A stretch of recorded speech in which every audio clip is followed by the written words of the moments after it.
In this presentation I'm going to talk about immersive environments for simulation, and more specifically the Cave automatic virtual environment.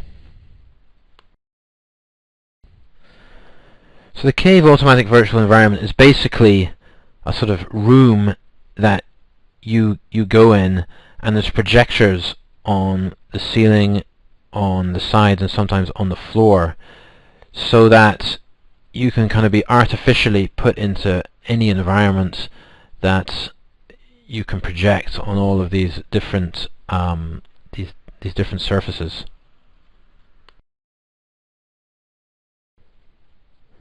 So when you go in, you put on special 3D glasses so that you get this 3D view of the world when you're inside the cave.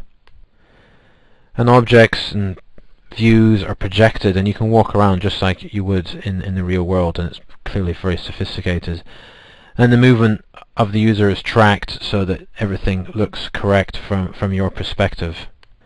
And in addition to the vision, there's also 3D sound, so that you can hear as you would in the real world, where sound comes from a particular direction, so you can locate it in that way as well. So it's pretty sophisticated technology.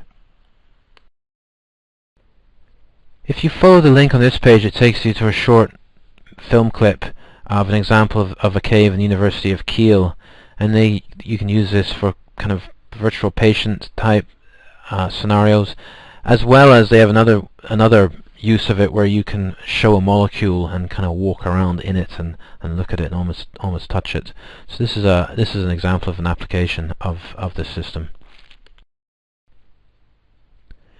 Here's another example of a cave system at the University of Calgary, where they use it for anatomy, and you can present a body in 3D and really kind of understand how the systems work.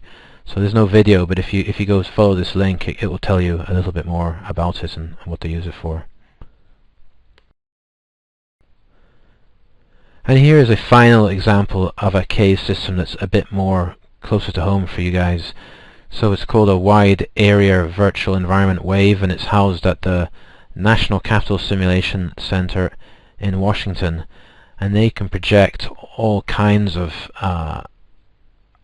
views of the battlefield and natural disasters, and you can use this with other simulators. So we have the cave environment, then I could have virtual patients, or I could have sim men in there, and you can move through different virtual environments. So I could go from the battlefield to a helicopter to a hospital, and you can train big teams of people all together. So it's very, very impressive. I had the opportunity to see it earlier in the year, and if you follow the link on this page here at the bottom, you can find out a lot more about it. It's definitely it's worth looking at. It's a very impressive setup.